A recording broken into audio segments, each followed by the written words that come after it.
Before going on the mission, I asked Nathan for the last time, "Will you marry me?" He was silent for a moment, then said, "Okay." Both System and I had a sinking feeling. Oh no! Wasn't it supposed to be that after being rejected 100 times, I could return to the real world? As it turned out, it was just a false alarm. On my last mission, I accidentally became the scapegoat for his first love. Nathan stayed with his first love for 3 days before remembering me. But what he heard was the news of me dying in the line of duty. Welcome to listen to my full sweet love series novel. I'm the blogger and I'm Twilight's novel. Now let's start the main story. Host, there's no need to rush. Today is your birthday, and no one wants to be rejected on their birthday. The quiet hallway echoed with the sound of my breathing. I had just returned from a 3-month assignment. Exhausted, I dragged myself to see Nathan. There was no other reason. After 7 years in this world, I wanted to go home. I just needed to be rejected by Nathan 100 times to return to the real world. Coincidentally, System just told me there was only one rejection left. Behind the door, Nathan was on a phone call. A woman's voice came through the speaker, soft and tearful. "Nathan, I know you've been with Chloe for 3 years, and I shouldn't disturb you, but I couldn't help it." The response was a long silence. On the other end of the call was Nathan's first love, Lily. Over the years, most of my rejections from Nathan were because of her. Nathan changed the subject. "When are you coming back?" "I'll welcome you." "And what capacity will you welcome me in?" "X." There was a brief silence on the other end, followed by a slightly petulant reply. "Ex-husband. I'm getting married. On the 20th of this month, I invite you to the wedding." Nathan seemed angry, uttering 2 words sharply. "Lily." The call ended. System cheered. "Oh wow, host, hurry inside and ask him to marry you while he's in a bad mood." In the past, I would never have chosen such a bad time. But my lifeless mood was suddenly filled with hope of going home. I pushed the door open eagerly. Stepping into the darkness, Nathan sat by the floor-to-ceiling window, the city lights behind him. His face was partially illuminated by the phone's glow, highlighting his sharp, handsome features. Seeing me, he turned off his phone and leaned back, eyes closed, his tone unfriendly. "What are you doing here?" See, the calendar was right there, yet he didn't even remember my birthday. My palms were sweaty with nervousness. "I have a mission tomorrow." In the real world, I was a police academy graduate. So in this world, I chose to become a police officer without hesitation. Nathan pinched the bridge of his nose, his tone icy. "So? What do you want? After the mission, will you marry me?" System was going wild in my head. I finally completed the mission. "I'm getting promoted, yay yay yay." Nathan's dark eyes reflected my image. His slightly furrowed brow showed his displeasure. I took a deep breath, lowered my head, and waited for his answer. After liking him for so long, being rejected would hurt. But System promised me money, a lot of it usable in the real world. "Okay." "What?"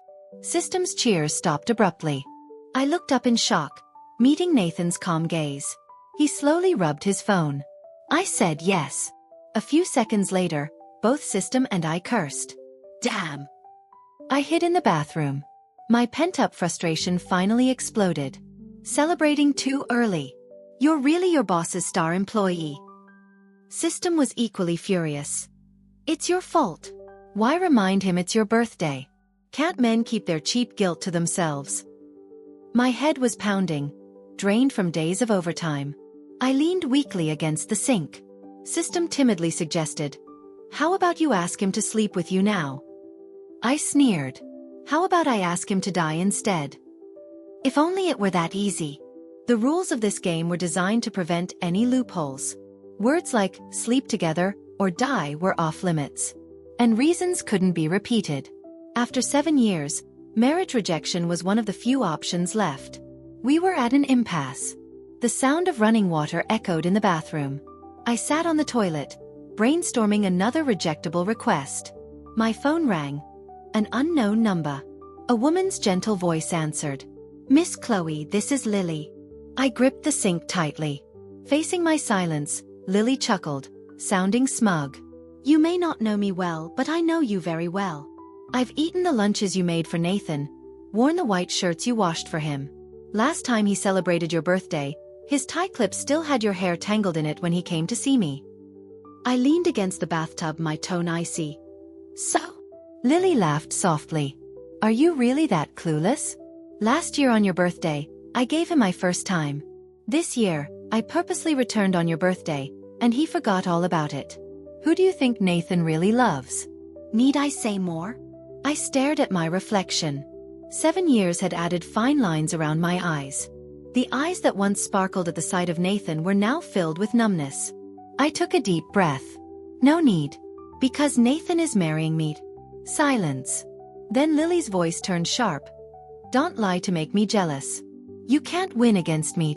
Nathan knocked on the door. I hid the phone behind my back, suddenly opening the door and asking sweetly, will you come wedding dress shopping with me tomorrow?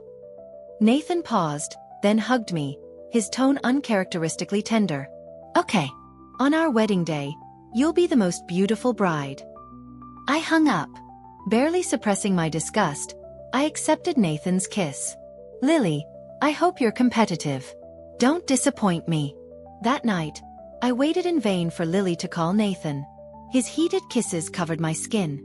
Nathan seemed unusually eager, but at the last moment, I stopped him. I have a mission tomorrow. Let's call it a night.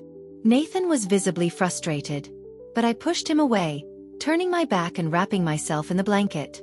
After a long silence, Nathan sighed. Okay, Dad. The shower ran shortly after. System shared my concern. Was Lily scared off by your words? Unlikely. Knowing Lily, she'd cling to Nathan even in death. The next morning was overcast. Nathan was unusually home for breakfast. The occasional clink of cutlery filled the room. Nathan spoke first. After this mission, switch to a desk job. Once we're married, you won't need to work so hard.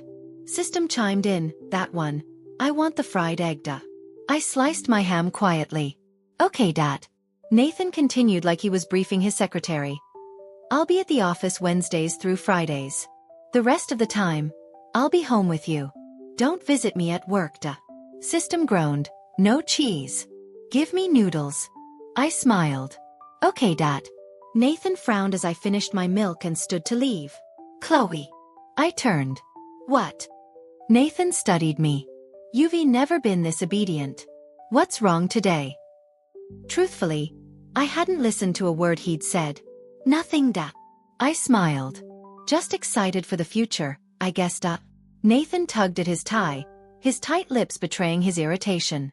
See? He hated the idea of marrying me. I grinned. Hey, Nathan, wish me a safe return? Nathan snapped out of his thoughts.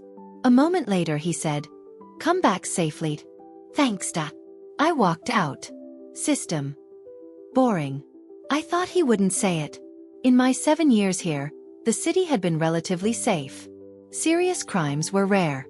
Yet my last mission was a violent kidnapping. The kidnapper demanded $3 million in ransom and a van for his escape. When I arrived, a light rain was falling. My colleague Harper sat on the stairs, her eyes red. Chloe, the negotiator's already there. The kidnapper wants a hostage exchange. Exchange? Yeah. Because the current hostage is pregnant. The team fell silent. In such cases, if the kidnapper agreed to swap, an officer had to step in. So, who's going? Harper bit her lip. He wants a woman. Only Harper and I were female officers. Harper's husband was a detective, recently injured and still hospitalized. I handed her my gun. I'll go. System panicked. Host, this is dangerous. If you die here, you can't return. But I couldn't let Harper go. In 7 years, Harper had been with me longer than Nathan. We were partners. Harper sobbed into my shoulder. Chloe, I'm sorry. I know you're getting married, but my husband's still in the hospital. I know. I patted her back and walked into the rain. The abandoned factory loomed ahead. Through the drizzle, I saw the kidnapper holding a woman. Her pale face couldn't hide her beauty. Long black hair clung to her cheeks, her large eyes filled with fear. She clutched her stomach. Please help me. I'm carrying the heir to the family. My heart sank. System confirmed. It's Lily da. We locked eyes across the distance. The kidnapper pressed a knife to her throat, drawing blood. Get over here or I'll kill her. Lily stared at me terrified. Chloe, please. I can't die. Nathan would go mad. If he knew you didn't save me, he'd hate you forever. So she knew who I was. I glanced back at Hopper, sighed, and walked toward the kidnapper. As the knife touched my throat, Lily stumbled into police custody, leaving just the kidnapper and me. Where's my car? Before driving off, the captain gave me a look. The plan was to track the car and take down the kidnapper. Tied up, I was thrown into the passenger seat. At the last moment, I saw Nathan push through the crowd and catch Lily as she fainted. The car sped down the empty highway. The ropes cut into my wrists, drawing blood. The last police car disappeared into the rain. The kidnapper smirked. Stop hoping. No one's coming for you. What do you mean? He turned on the radio, humming. Lily's voice came through, frantic. I heard the kidnapper say they'd meet in the south. Please save her. But we were heading north. Soon, all police were diverted south. He took me to a shack in the countryside. Pulled out a knife. Lily's much prettier. What does Nathan even see in you? Even a fool would realize he and Lily were working together. I dodged his blade. Please, let me make one call. He scoffed. To your captain? Dream on da. To Nathan da. The kidnapper laughed. He kicked me. Officer Chloe, are you really this delusional? Do you actually think you matter to Nathan? Grabbing my hair, he pressed my phone to my face. Fine. Let's see da. Nathan rejected the first call. And the second. The kidnapper grew excited, calling repeatedly, waiting for my despair. But I disappointed him. Enraged, he stabbed my back. Pain flared. I groaned. He whispered in my ear. Let's play a game. Tell Nathan where you are. If he doesn't come in 30 minutes, you'll bleed out. Warm blood soaked my uniform. The call finally connected. Nathan's voice was cold. What? I was shaking from pain. He's heading north. Who? The kidnapper. I'm with him. Nathan paused. Chloe, is this a joke? I coughed blood, my words slurring. Nathan. Enough. Nathan's tone turned sharp. I've never said this before, but Lily is my line. Don't test me with these games. If you're jealous, stay put. I never asked you to play hero for her. The knife plunged in again. It hurt. It hurts. Tears streamed down my face.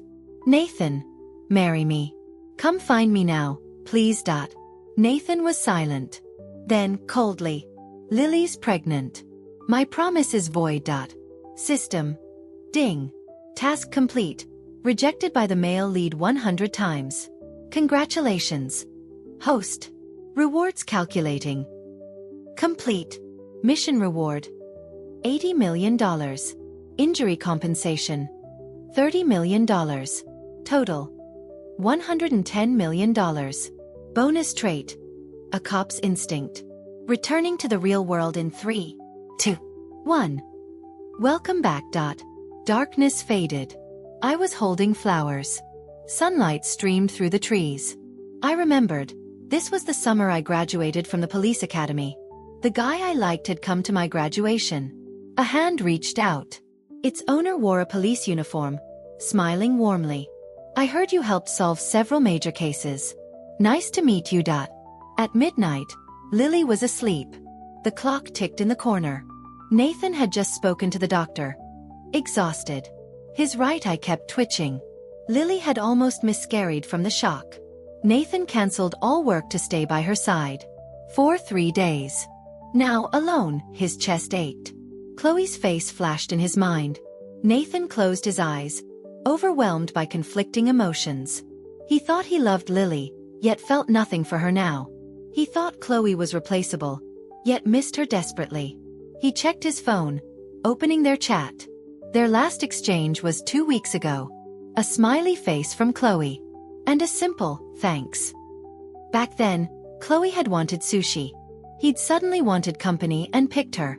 She'd looked beautiful that day, lightly made up. Even when he refused the wasabi she offered, she'd stayed cheerful. She was always so accommodating, playing the submissive role for 7 years. Longer than he'd been with Lily. Nathan knew Chloe was wife material. He'd grown used to her. But staring at their silent chat, he frowned. Had his harshness scared her off? He typed, "Learned your lesson." She shouldn't have tested him with Lily. Pride comes before a fall. He wanted her to understand that. Before sending it, his assistant called. "Sir, the officer who swapped with Lily didn't make it." Nathan was impatient. "Give her family $200,000. Police know the risks. Do PR to keep Lily's name cleaned." The assistant hesitated. "What else?" "It's Chloe." Speaking of Chloe. He turned on the TV, adding, "Buy her a gift. A necklace or watch. Send it during her break. After her tears the other night, he'd softened. He'd marry her eventually, right?" The TV flickered on. Chloe's photo appeared. His eyes glazed over at the words, "Chloe," stabbed multiple times, and killed in action side by side. For several seconds, his brain refused to process it. Until his assistant whispered, "Sir, didn't you know? Chloe was the officer who died. She was the one who sacrificed herself." Nathan left with a slam that woke Lily. She chased after him, begging, even falling. But he was already gone. Nathan started the car. His assistant warned, "Sir, you shouldn't drive like this. Wait for the chauffeur." Nathan's voice was icy. Addressed, "Sir. Now." His hands shook on the wheel. "You think a woman can rattle me?" The assistant relented. 30 minutes later, Nathan staggered into the morgue. A body lay under a sheet. Hopper stood nearby, eyes red. "You her boyfriend, right? She told me she loved someone for 7 years." Nathan lifted the sheet. Chloe's face was pale. Eyes closed, peaceful. Nathan collapsed, gripping her hand. "Did they try to save her? Why no hospital? Why no time? Hopper sobbed. "She was gone when we found her. Stabbed repeatedly. The suspect matches Lily's kidnapper." Nathan whirled on her. "Impossible. Lily said they were south." Hopper blinked. "Either Lily was tricked, or she's involved." "No." Nathan's mind reeled. He touched Chloe's face. "No. Chloe, tell me it's not true." If Harper was right, he'd hung up on Chloe's plea for help. He'd killed her. But Chloe couldn't answer. Her face bore unhealed wounds. Nathan peeled back the sheet further. Bruises, stab wounds. Pale from blood loss. Her pained expression showed how much she'd suffered.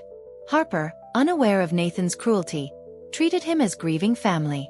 She handed him Chloe's belongings, patting his shoulder. "We'll find who did this. I'll update you." Tearfully she added, "You were getting married, right?" Chloe kept saying she'd go home. She had no family, just you. "You must have been wonderful. My condolences."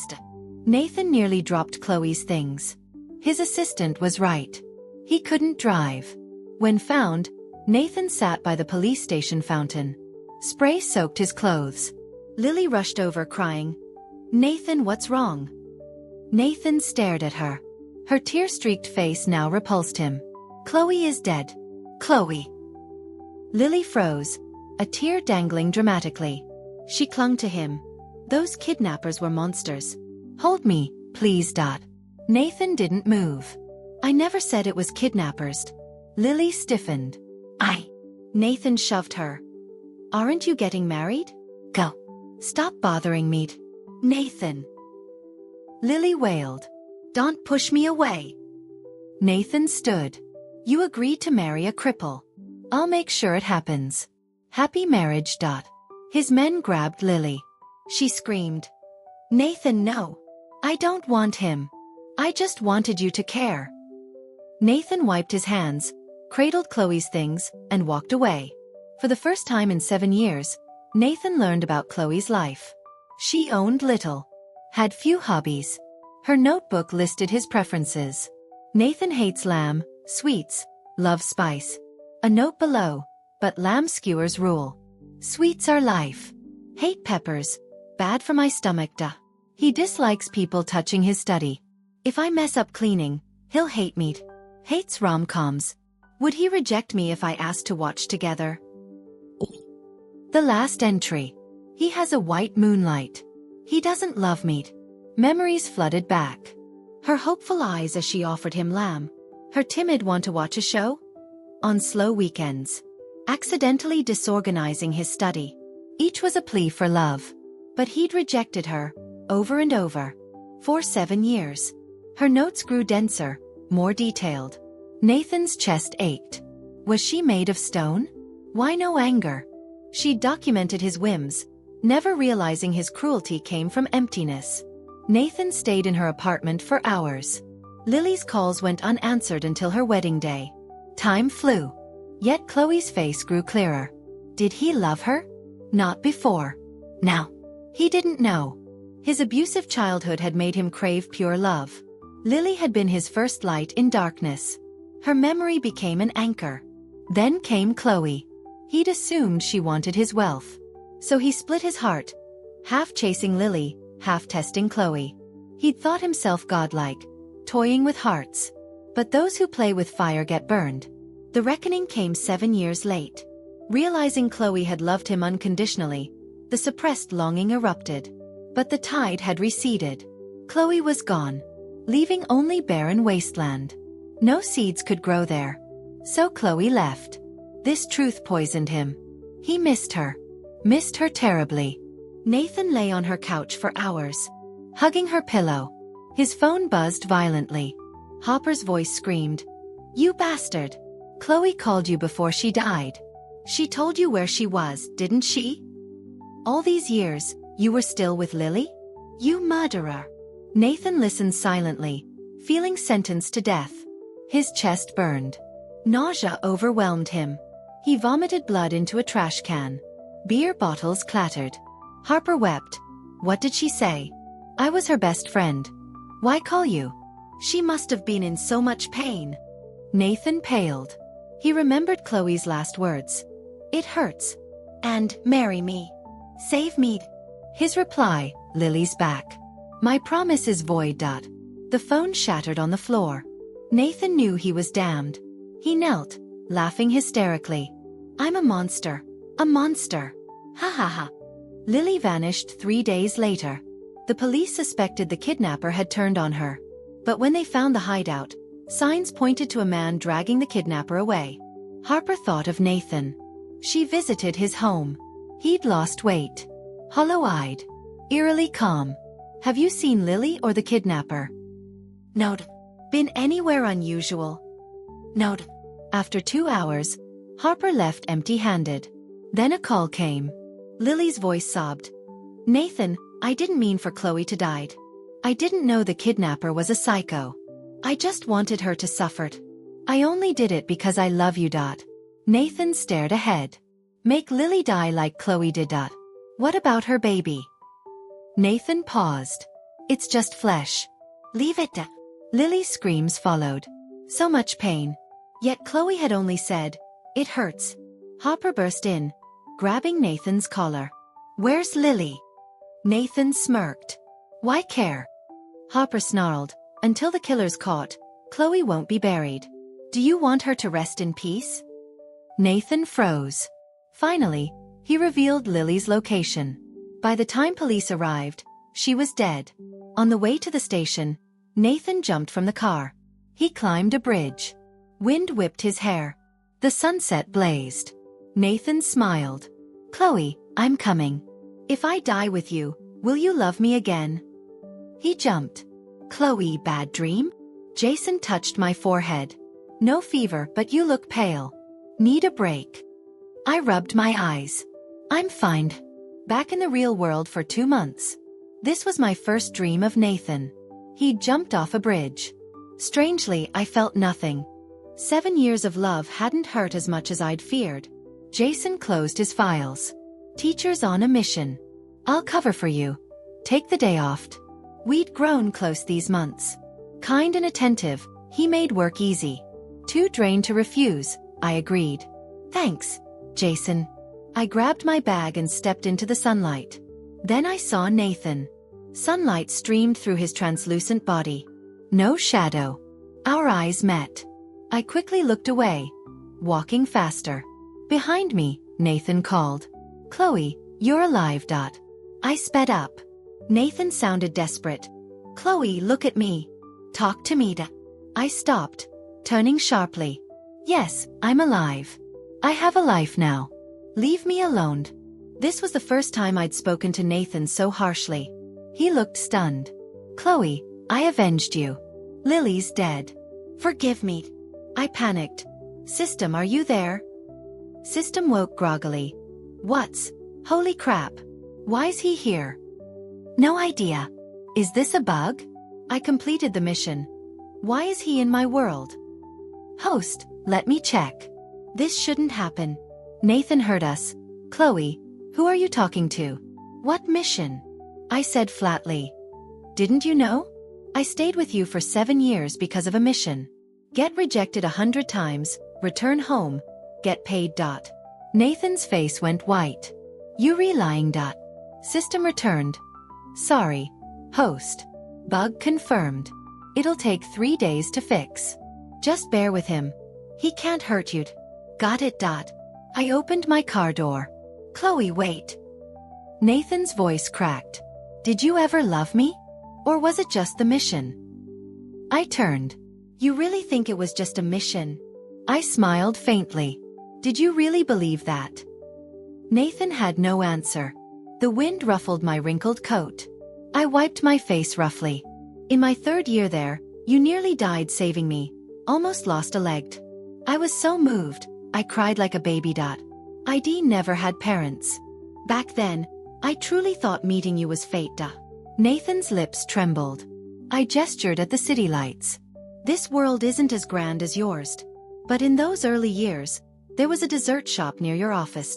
I went every week, even got a membership card. The owner, Mrs. Fong, had a dog named Bean. Even when I left, Bean still waited for my beef jerky. And my partner, Harper. I ate at her place often. Her husband made amazing braised beef. She wanted her unborn child to call me godmother. I had a gift ready. Never got to give it. Then there was your housekeeper, Aunt Wong. She was leaving next month to help her daughter's farm. She once brought me long mulberries, sweet as honey. I wanted to stay.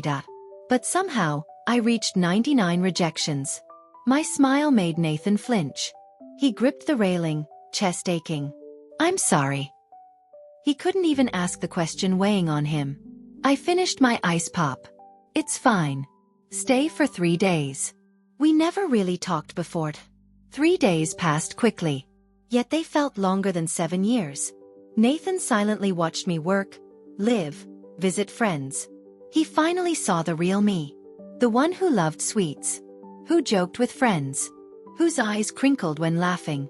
Who fed stray cats. Who argued fiercely when wronged. Not the meek shadow he knew. The more he saw, the quieter he became. By the 3rd day, he couldn't speak at all. As midnight approached, we walked under the trees. Memories of his jump flashed in his mind. The clock tower chimed. Nathan stopped. I paused too. His voice was raw. Did it hurt, when you died? I didn't turn. Yes. 3 stabs. Thanks to you, it really hurt. The wind howled between us. Nathan couldn't cry. But his agony was palpable. I don't deserve forgiveness. He fell to his knees. Chloe, build me a grave. In my next life, I want to live in your world. Only silence answered. A mechanical voice cut through the night. System update complete. Bug fixed. Commencing return in 3, 2. I didn't look back. Didn't wait. Just kept walking.